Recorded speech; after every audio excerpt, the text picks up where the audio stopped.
Good evening, everyone. I'm Asha Nayaswami, and we're continuing to go through Swami Kriyananda's The Essence of the Bhagavad Gita, based on Paramahansa Yogananda's teachings about this great scripture.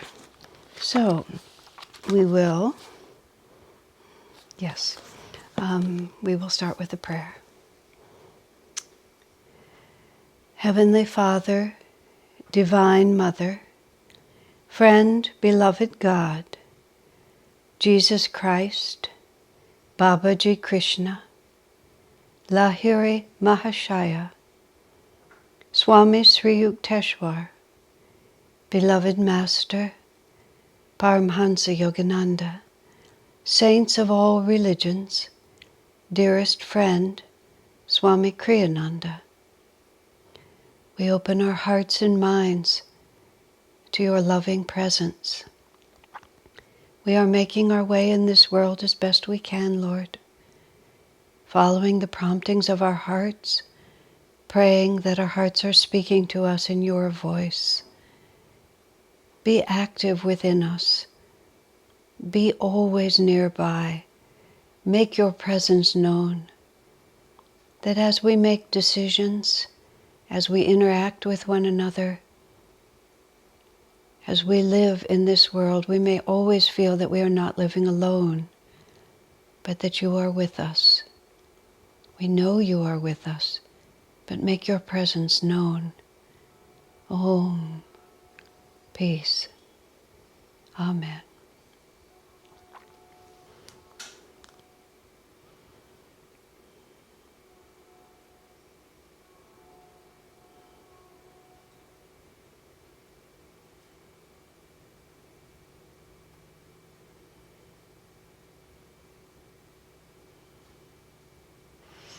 Om. Peace.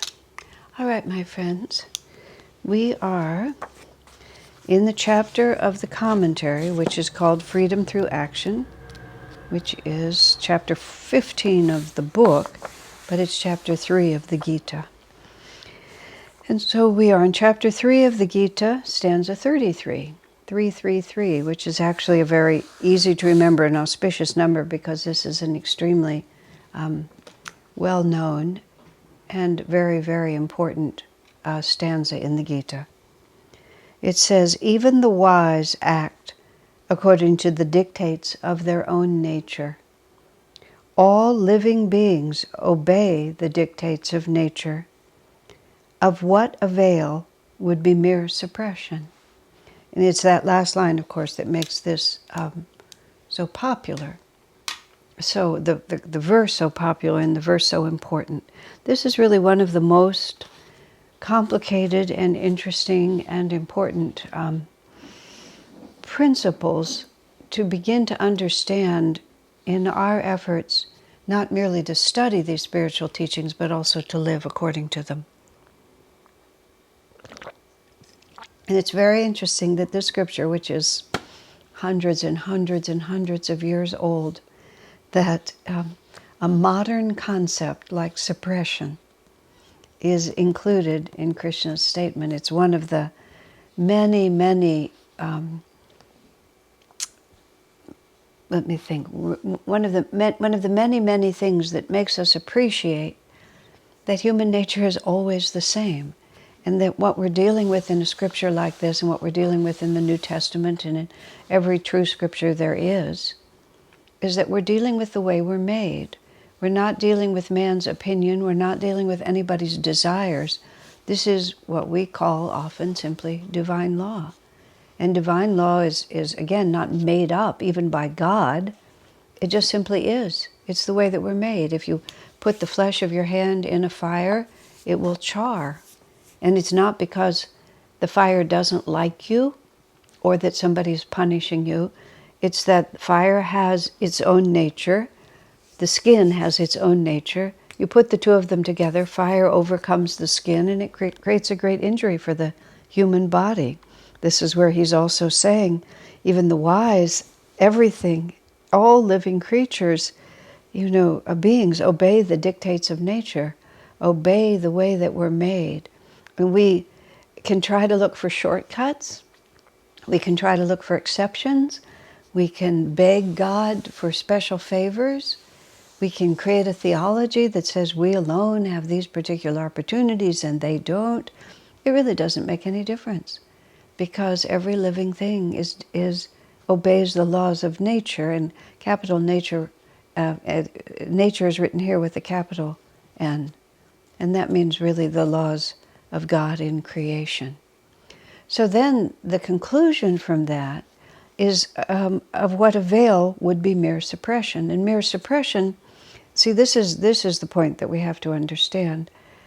What we actually have to do is we have to transcend. We have to lose the desire to do that which is not good for us. We have to overcome the desire. We have to transcend the desire, of course. That's the obvious word I'm looking for. I mean, it's possible, and this is, again, this is the balancing point on the spiritual path. I mean, self-discipline is required because we have these long-standing habits that go in one direction, and if we think that our nature is just to go with that flow, then that will also mislead us. And this is where Swamiji talks about the subconscious versus the superconscious, which I often refer to in the various talks that I give. But the reason I refer to it is because it is the picture that we want to have, and it's the essence of the Bhagavad Gita. It's the three, essentially, not even levels, but the three aspects of our consciousness. Subconscious being everything that we're habituated to. And everything that we're habituated to is what we have repeated, what has become familiar to us, and there's a groove. There's a samskar is the word, and it's the perfect word. There's a groove in our consciousness, and it's familiar. For example, I am accustomed to being a female. I think like a female. I think of myself as female. Even when I think of myself as past and future incarnations, I tend to think of myself as female. Now, whether that is because in some cosmic way I lean that direction and that's the nature of my creation, or whether it's just a long-standing habit. I mean, not everyone feels that way. Of course, nowadays we have this whole gender dysphoria, if I have that correctly, where one doesn't feel identified with the physical gender that you're incarnated in. I'm going to put that whole thing aside. Speaking of my friend, one of my friends, who commented that when she was a little girl, she always just assumed she would grow up to be a boy. It just was like in her mind, she just always thought of herself as a boy. She didn't have what people think of as this actual gender dysphoria, if that's the correct word. But she just thought she would be a boy because her whole sort of leaning inside herself was masculine, was male. Another friend of mine who's a woman who also happens to be, she's strong and tall. Physically, she's as big as many men are. And she too, she just always thinks of herself as male. She tends to think of herself as a male soldier, actually, and sort of just moves through the world that way and always has to remind herself that she's female. There was one woman that we know well who was very, almost exaggeratedly feminine. And Swami's comment about her was, it's easy to look at her to see that she's been a man, and she's more recently been a man. It was like she was trying like super hard to be female because the male just wasn't in there. Now, again, please, this is not gender identification, which is so popular. This is just the way we've been. It's just like there's lots of things that are just natural to us. And not all of them are bad, but they're just habitual. And that's what the subconscious mind is. It's habitual. And then the superconscious mind is trying to get us to become more than we already are. Because the subconscious mind is quite content with what it is. It rearranges the pieces a little bit, but it never really creates anything different. And the superconscious is the genuinely creative part. And this is where the divine speaks to us and calls us. You know, you are a river running through a valley, but in fact, you are part of the great ocean of infinity. And rather than just being this river meandering through the valley, know that you're on your way to the ocean and do what you can to hasten that moment when the river will merge into the sea. That, of course, takes more energy. That takes more imagination. That takes more courage. And this is where the force of discipline comes in. Because whereas, let's just thinking of a river, the river might just want to spread out in all directions, We want to use the energy that we have to make a strong current that flows in one direction, which is literally one direction up to the spiritual eye, the river being the spiritual energy rising in the spine. And the conscious mind is the battle of Kurukshetra. It's the field of battle in which everything that we've already accomplished clings to itself, and the superconscious tries to persuade it to move forward. And it was the battle, as we've talked about at the beginning of this series, between the forces of materialism and the forces of spirituality.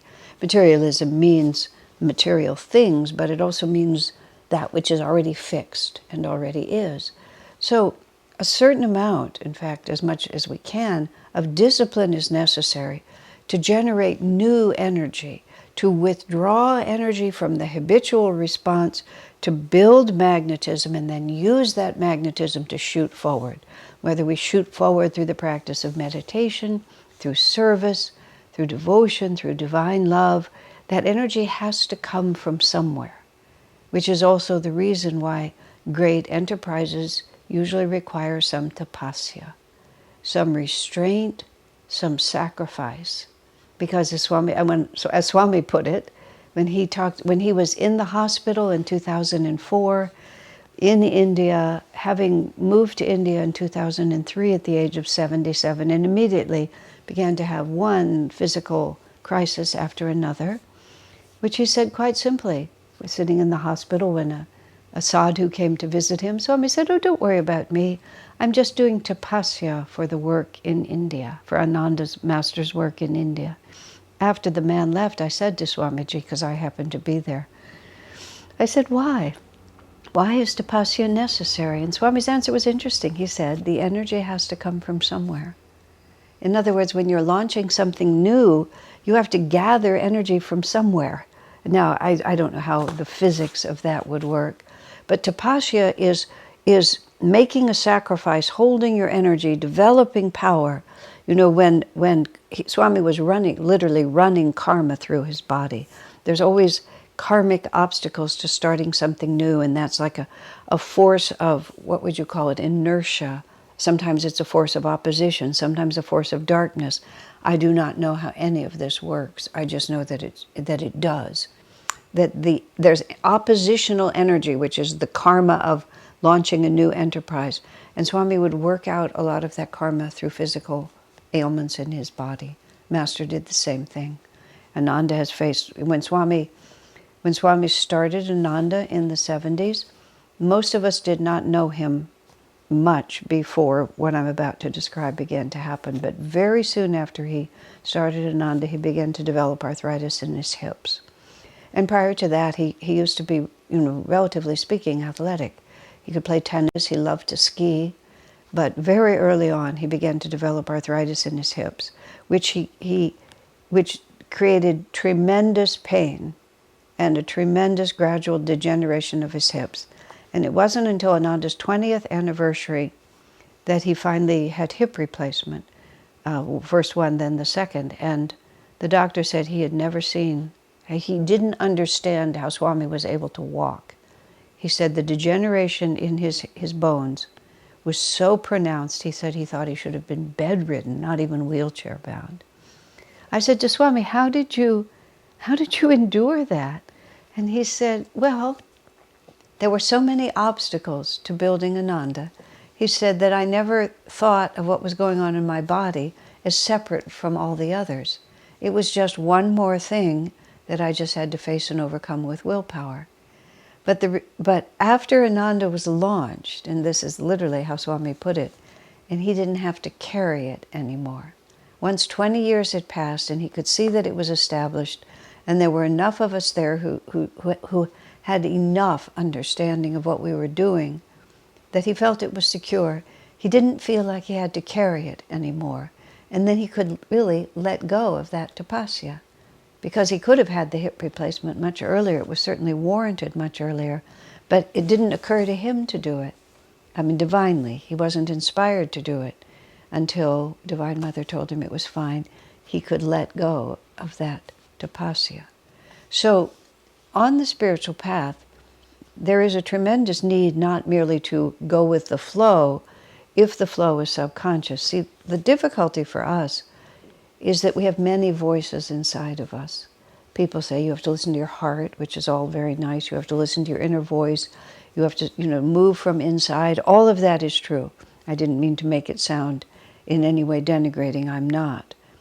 But the problem is that we have many voices inside of us. And our subconscious speaks really loudly. And it especially speaks loudly if we have been accustomed to listening to it.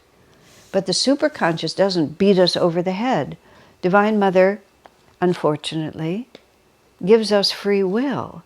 Oftentimes when people are first beginning to learn about a path that involves a God-realized master, they'll have this anxiety in their mind that I don't want anybody telling me what to do. I have my own free will. I have to make my own way. And my answer usually is, no such luck, that the Guru is just going to take over your life. This is a path of self-realization.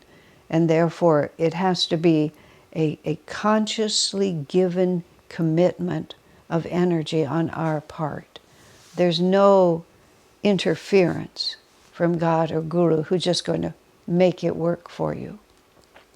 It gets subtle. There are other parts to this, which I will probably touch on some of them. But fundamentally, we ourselves must choose. And for that reason, so the voice of God within us, the voice of the Guru within us, of super consciousness, whatever you want to call it, it doesn't matter what you call it, it doesn't beat us over the head. It pulses, is how I tend to think of it. It's sort of like, I've seen a lighthouse out at sea. I'm sure you've seen it, at least you've seen the image of it, if not in actuality. The old-fashioned lighthouse where the light would spin like that. And you would just sort of see it turning around like that, and it would illuminate, and then it would go dark, and then it would illuminate. I tend to feel like that's a little bit how the Guru's presence is within us. The light is always coming back around with the light. And then we fall out of it, and then it comes back around. Then we fall out of it, and it comes back around. But that light the light is fixed, is what I mean to say. And it's fixed in eternity. It's fixed in infinity. It's fixed in an unconditional flow of light that we either step into or move away from. But it doesn't intrude. It merely offers itself. And so when we try to go inside to feel, what do I feel drawn to do? What do I feel guided to do? We'll hear lots of different voices. And many of them are fear-based or habit-based. This is the Kauravas in the battle of Kurukshetra, which we are right here. Kauravas are material desire, and they will speak very loudly. And Drona, who represents habit will speak very loudly. This is who you are, this is who you've always been, this is what you need, this is what you've always wanted.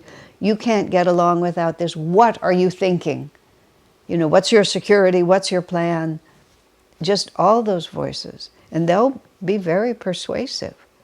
We have to really train ourselves to be able to tell the difference between the habits of the subconscious and the inspiration of the superconscious. It's an acquired skill that anyone can acquire, but it is an acquired skill. It's not just a question of, this is what I feel to do. I remember an individual at Ananda really was determined to take a course of action, which he did follow through on, which Swamiji did not want him to do, and it did not turn out well for him. Now decades have passed and the fruit of the tree is visible. It was an unfortunate decision on his part. But he defended it by saying it feels so right. For some reason, I was either present for the conversation or I was part of it in some way. And later I said, I had the opportunity with Swamiji often to put my thoughts in front of him, and he would essentially affirm or expand them. I said, sir, I think he's telling the truth when he says it feels so right. But I think what he's done is he's closed himself off from input. His desire to do this is so strong that he's asking, but he's really not asking. You see, it's very subtle when people used to ask Swamiji. I've been somewhat in the same position, not by any means like Swamiji, but in a position of trying to do what I can to help people in their efforts to come closer to the divine. And there's different ways that people ask. Sometimes people ask because they really are open, and other times people ask because they just want you to agree. And I don't fault them for it. I myself have done the same thing. I mean, we don't know. This is our problem, is we don't know. We're very sincere, but we don't know. I remember a friend of mine had a strong desire to take a certain direction in her life, and she went to Swamiji, and he knew it wasn't going to work out well for her, which it didn't. But he also could see that she was strongly determined. And so she said something to the effect of, will you bless me? But what she meant was, will you bless what I'm about to do? And Swami knew what she meant, but he was able to answer, of course I bless you, I always bless you. Now, she walked out thinking he was blessing her decision, because that's what she wanted to hear. And he knew it, but he also knew that there was no point in saying don't do it, because she was set, and despite how we think of the spiritual teacher, he does not intrude.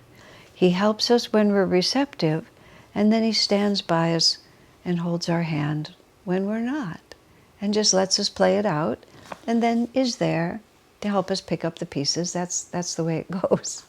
So we have to be able, even when we're going to see what it feels like. So when I said that to Swami about him, just closing off from input, Swami agreed, sadly. He agreed that, in fact, that was exactly what was happening. Now, of course, mistakes are just mistakes. That's all they are. They cost us time, and they cost us suffering. But if we learn something that would be impossible for us to learn in any other way, which it's almost, do they say, axiomatic that that's the case, if it were possible to learn it in another way, we would take that way, wouldn't we? But we can't. God can't coax us into it, and we're not bright enough to see it. I've been through, many unfortunate experiences in my life, although I don't want to put the balance toward the negative. It weighed in the balance. The negative in my life has been 0.0, just virtually nothing compared to the wealth beyond the imagination of kings in terms of blessing and positive. But I've had sad days. I've had sad periods. We've all had them. But at the end of it, I just could tell there was no other way for me to learn. And everything that has been difficult, I'll use the word difficult, everything that's been difficult has not been more difficult than it had to be. It was exactly as difficult as it had to be in order to, pull me out of my subconscious habitual commitment and get me to see a new reality. We're like something that's, the Master often talked about the nail that's hammered into the wall, and you're trying to pull the nail out. You don't know how much is in there. It could be just the very tip of a short nail, and it could be inches and inches of a great thick one, and it just has to pull and pull and pull until it pops loose. And if it takes two hands and a lot of banging, the karma can't be extricated in any other way. So we live in this middle, and this is where I'm talking about, where discipline and determination and humility and receptivity and perseverance and tapasya, this is the spiritual path. That none of that is bad. All of that is actually quite wonderful, but it's not effortless. And it's only not wonderful if you imagine that you don't have to put out effort. See, this is one of the things the subconscious tells us. The subconscious is lower energy compared to the superconscious. And one of the things subconsciousness tells us is our greatest pleasure comes from putting out less energy. And only gradually do we realize our greatest pleasure comes from putting out more and more energy. So in the battle of Kurukshetra, in the conscious mind level, we always have to be pulling away from the subconscious and up toward the superconscious. Now, coming into, this exact line here. So let us say we have an inclination, a desire to do something that's not wholesome for us. Let's use something simple. We're trying to become a vegetarian, or we're trying to restrain ourselves from some kind of other indulgence that we really don't want to have. Maybe let me just try to think for a minute what would be the right way. Well, let's call it something that we desire, something that we think would be enjoyable. Maybe our sexual energy is more active than it should be, or misdirected in ways that are not wholesome for us, or our physical appetites in other ways are just stronger. We have an affection for red meat, and we're trying to get away from it. Now, there is, we can restrain, if we have willpower, or if we're terrified of angering God. There's lots of different ways that a desire can be restrained and not expressed. It used to be that if you misbehaved, you went to hell forever. And that was kind of like, that was a major incentive. That was a major incentive to be good. And so the power of that dogma was terrifying to people. And because of that terrifying dogma, oftentimes they had, very strong desires in ways that were not in keeping with the rules of the church. But the fear of what would happen to them if they crossed over that line often acted as a tremendous incentive to restrain those desires. Adultery is one that is commonly expressed, because sexuality is the one that gets so confused when we start talking about suppression. Okay? So a man or a woman may be very unhappy in their relationship, very drawn to someone else, but the terror of excommunication and eternity in hell keeps them from acting on those desires. So what they do with those desires is they suppress them. And they still are very attracted to it. They still feel in their heart of hearts that they would be much happier if they could follow through on their desire. But fear causes them to suppress the desire. So they haven't transcended it. They haven't, of their own intuition and understanding, really realized that this is not the right thing for me to do. And even though there's some part of me that's inclined, I really don't want to do it. It's not that I don't want to go to hell. It's that I really don't want to do this. You can see the difference? I may not want to go to hell, but I wished I could do this anyway, because I think it would be wonderful.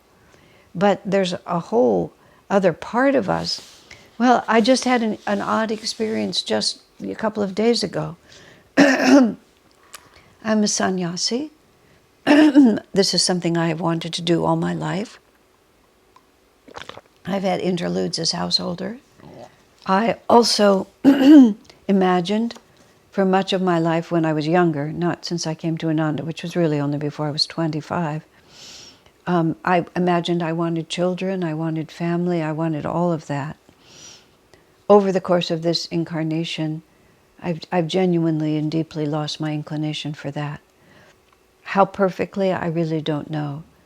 But just today, just recently, I saw this beautiful family that is people that I know and love. It's a beautiful family. It's a lovely marriage, lovely children. Just everything about it is beautiful.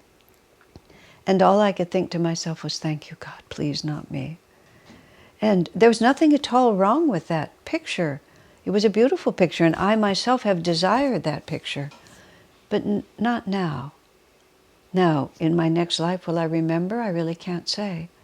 But it's not that I suppress the desire. And there was a time when I did. There was a time when babies would just make me sort of, oh, wouldn't that be nice? Pregnant ladies, oh, wouldn't that be a nice thing? Romantic couples, oh, wouldn't that be something that I'd want? And even if I wasn't in it, or even, wanting, it still looked attractive to me. That's what I'm trying to say. And I'm not trying to put myself in any position that I'm not in. I'm just trying to illustrate the point which I think that you can gather. So it's one thing, well, to suppress it, and it's another thing to actually recognize that it's not going to fulfill its promise in my life. Now, then we get into a middle ground, where many things are simply not available to us. Or, let me hold this for just a second. What happens when we suppress is we still believe it's going to give us happiness, but for some reason other than my own vairagya. And vairagya is a word that is a very important word here.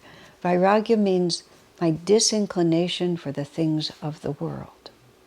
And vairagya is a magnificent quality for us to develop in ourselves, a disinclination.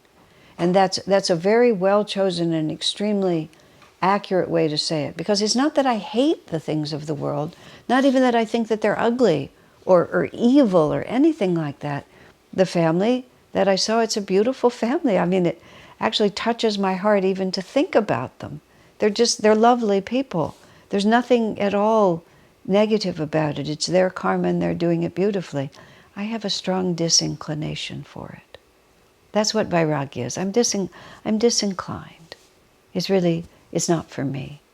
And in my heart at the moment, I know it's not for me. So the effort to restrain that direction is not an effort because I'm not inclined toward it.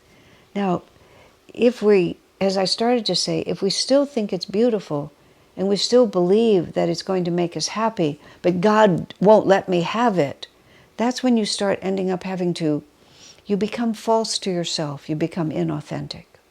And this is also where very strange judgmental qualities begin to build in. I'll tell you a weird story, and this is one of those psychic revelations about past lives. If it's not true, I think it's apocryphal. That's what I'll say about it. Let me think how this goes. This is this woman that I knew. She was only an acquaintance. She was a good friend of a good friend, but she was only an acquaintance of mine. She was overweight. She was self-indulgent, and just sort of in multiple ways she was self-indulgent.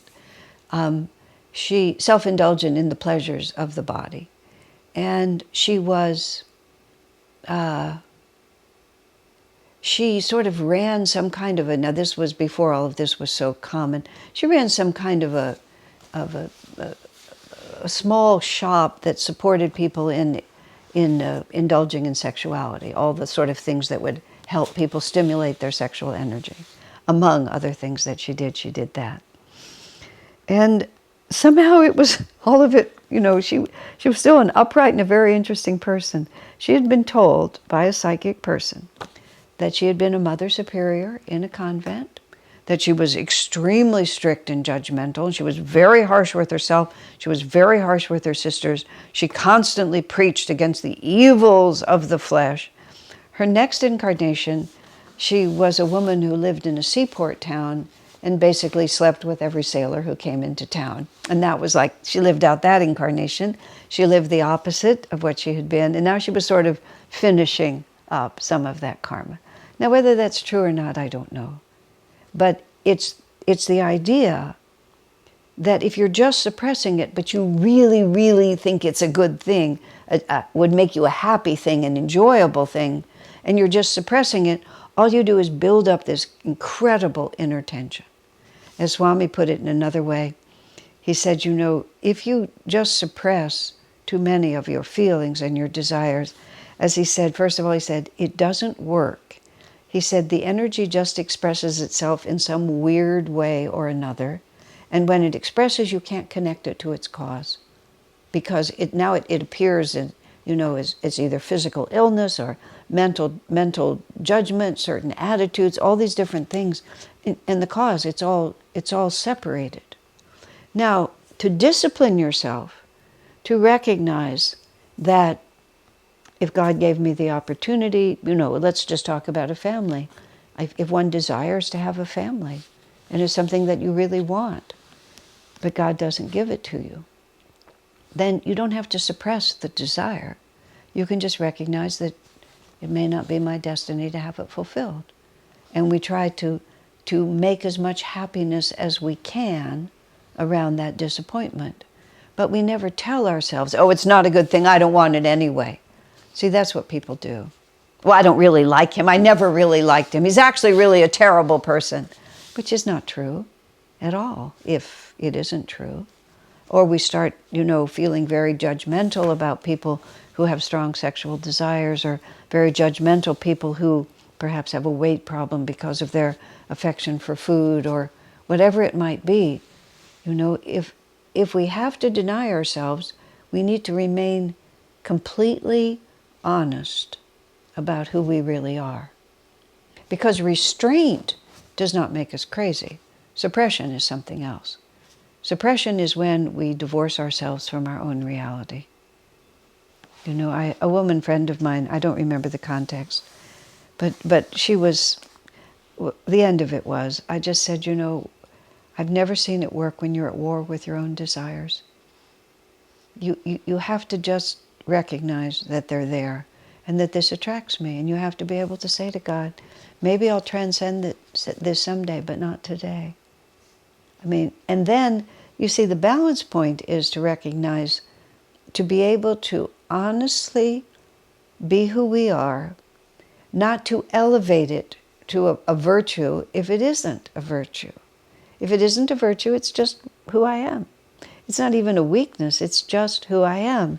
And this goes back to the sentences before. Even the wise act according to the dictates of their own nature. All living beings obey the dictates of nature. Even the wise have to act according to their own nature. So if it is my nature to desire, whatever it is I desire, I may make a conscious, superconsciously inspired decision whether or not to follow that desire. But I don't have to hate that desire. It's just, I want to transcend it. Now when we transcend it, it's that we realize that, it would give me a certain amount of whatever I think it would give me. And this is why Swamiji says, we learn from being disappointed. We learn from having our desires thwarted, because we often learn, I didn't really need that. But he said, we learn more. It's very interesting. We learn more from having our desires satisfied. Because when they're satisfied, we know just how much happiness that's going to give me, and also just how much suffering that is going to give me. And then we know. I used to have a recurring dream. I don't have it anymore, but I had it for a few years. And in the dream, and I have a feeling they were past life memories, even though the details were never the past life, but I feel like the whole experience was past life. And the experience would be, in the dream, that somehow I had done something that was really not right.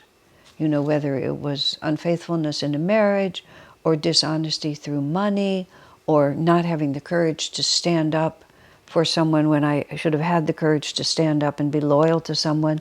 Just a variety of things, all of which were unfortunate, that indicated a lack of nobility in my character. And in the dreams, something would happen, and rarely would I actually have more than a glimmer of what the actual event was. But what I would have would be this incredible sense of sadness and disappointment because of the mess I had made of my life.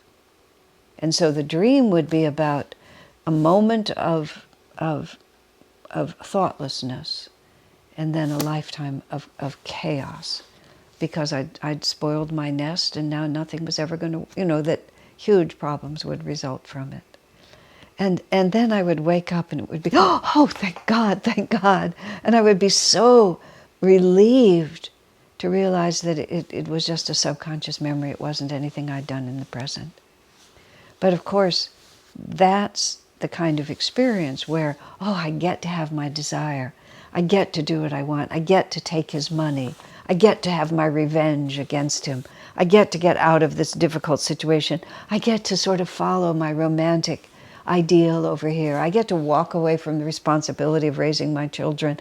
I get the freedom of not having to raise my own children. But I also get to feel what that does to my life. And that's where vairagya comes from.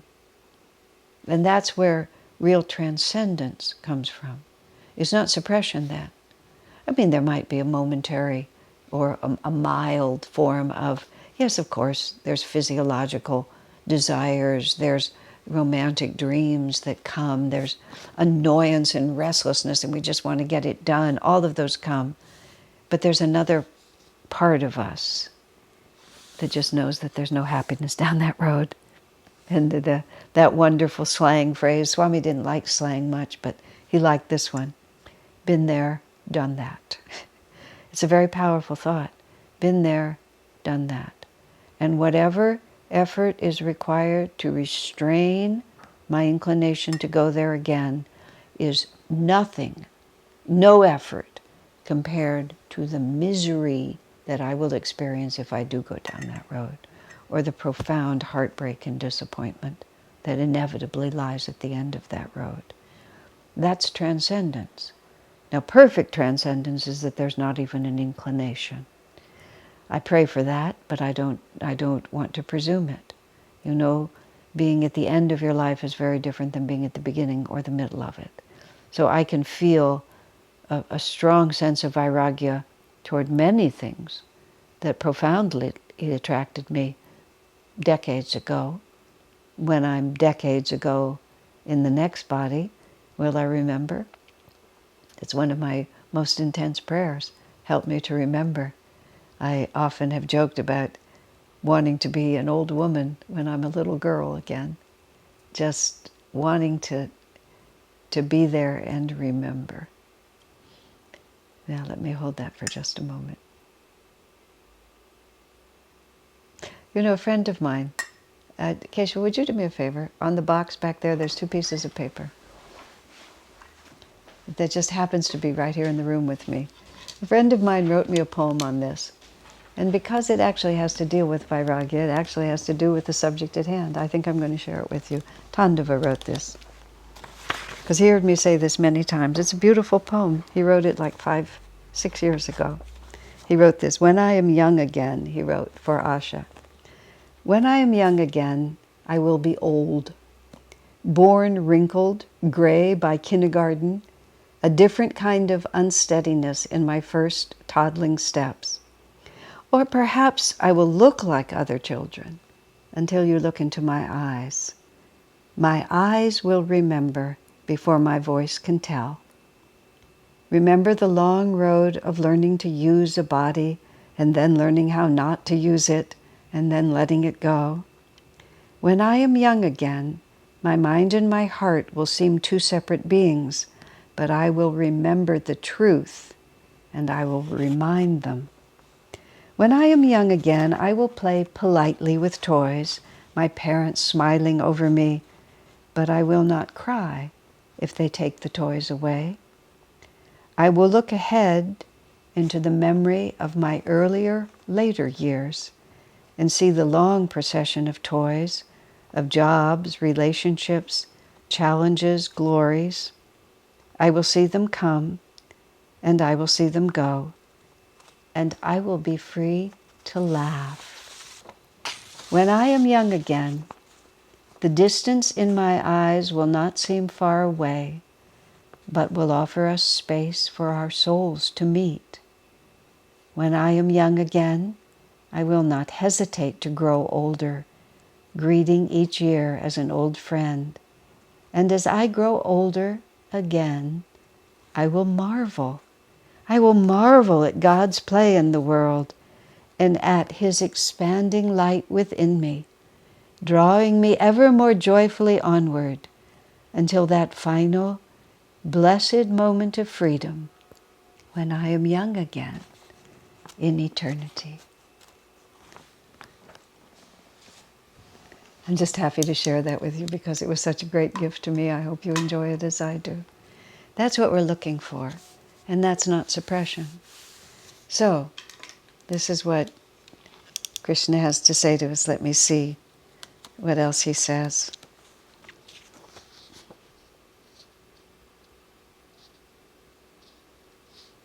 Okay.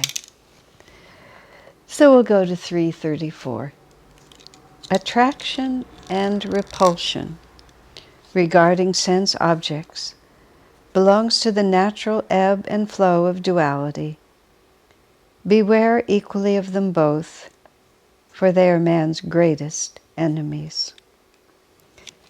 Swamiji makes a distinction here. He says attraction and repulsion. He said these are what he calls extreme forms of likes and dislikes.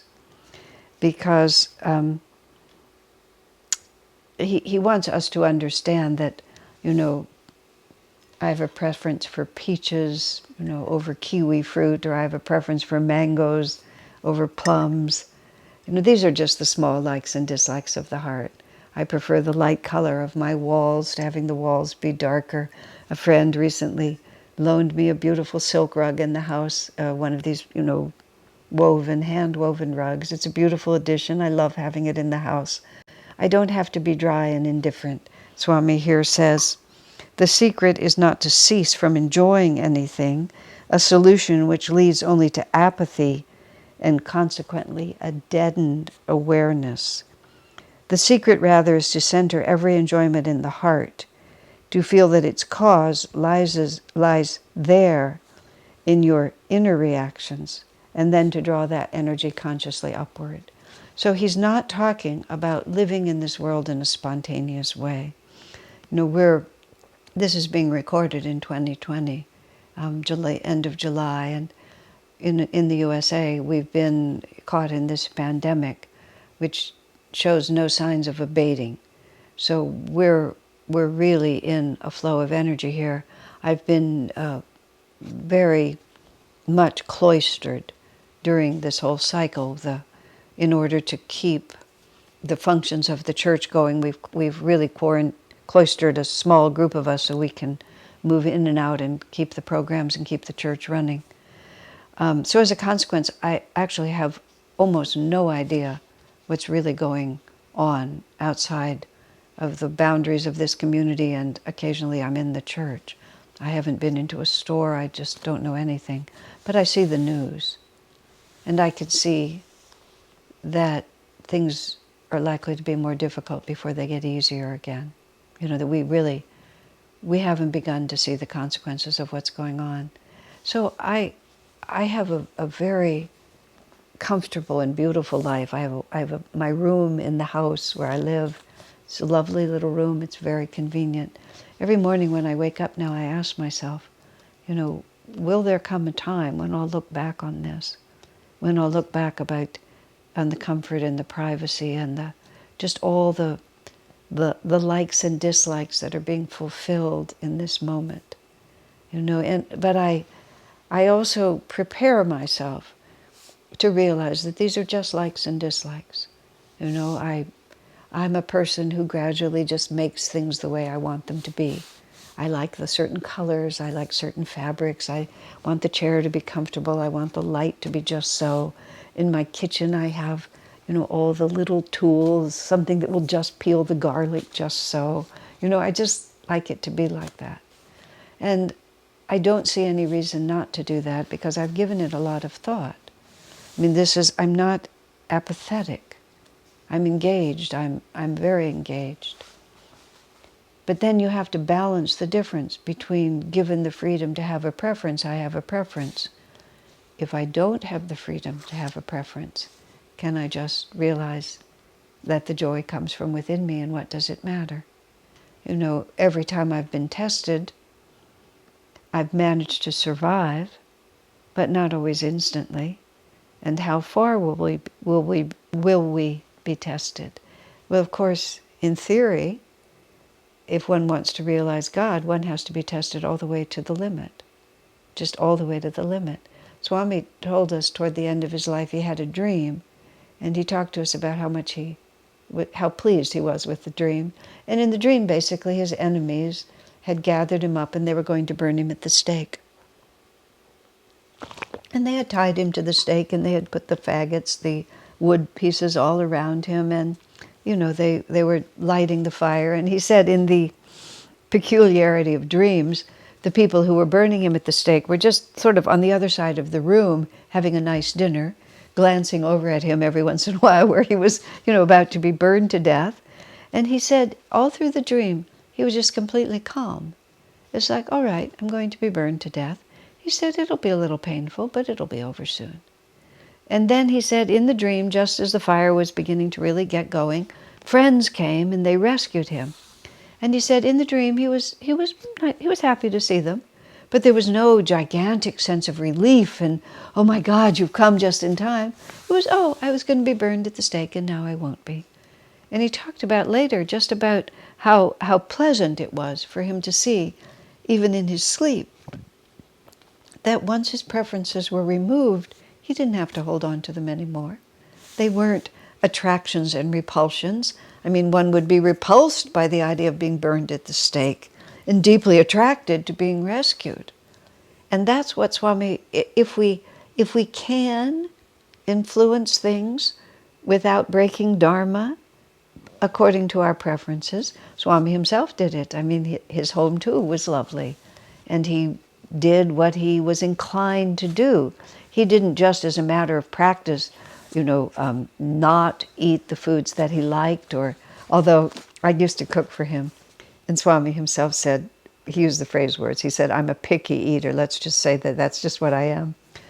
I decided, I like beets, and I had this wonderful dish that I could make with beets, and Swami didn't like beets. I don't know how we got into the conversation, but he finally decided, as a matter of discipline, he should try to eat some beets. He just, even in such a small matter, he didn't want to be bound.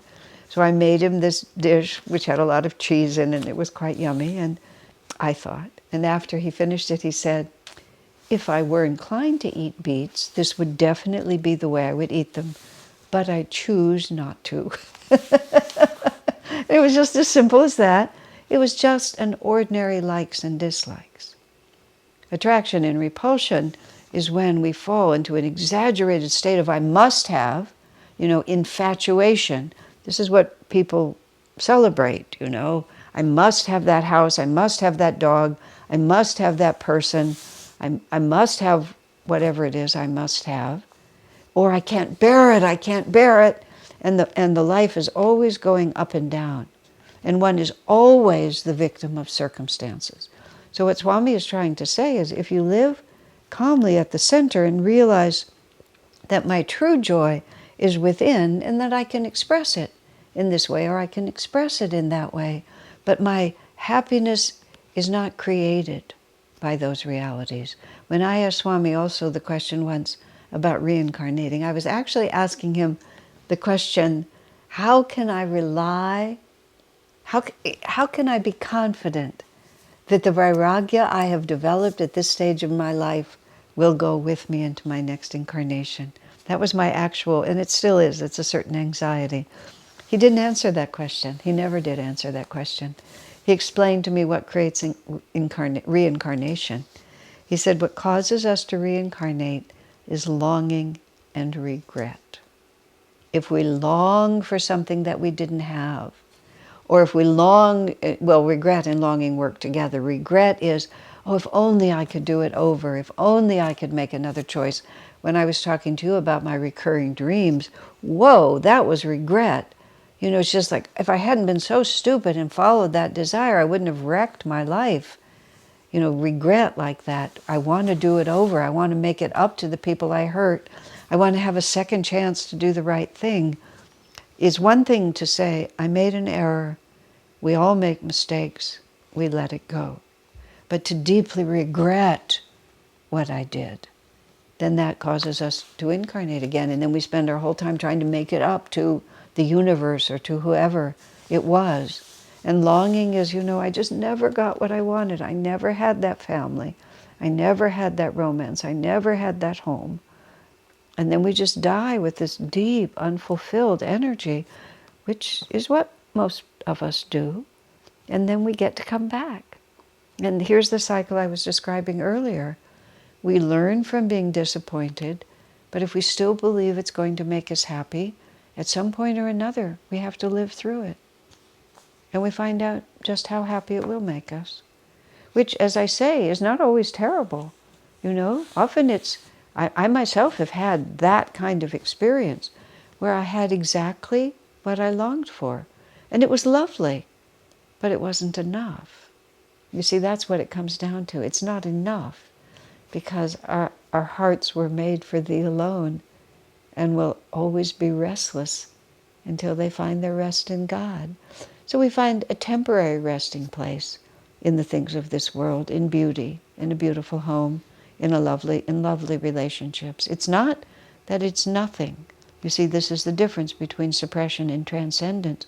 It's not that it's nothing. It's just not quite enough. So you take that cup and you drink it to the bottom. But your thirst isn't quite satisfied. So that's how we have to live in this world. We have to live honestly. We have to be aware of what we really feel, not be ashamed of it, not try to hide it from ourselves.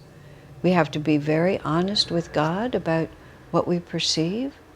And I'm still caught by this, Lord. It's just as simple as that. I can read all the books that I want about how this is better and that's better, but if I don't really know it, I don't really know it. So we just have to have an honest conversation with the divine. I'm restless for this. Many people I know have just prayed just like that. Lord, I can't transcend this desire. So, give me the capacity to live with the disappointment, or give me the opportunity to experience what I long for.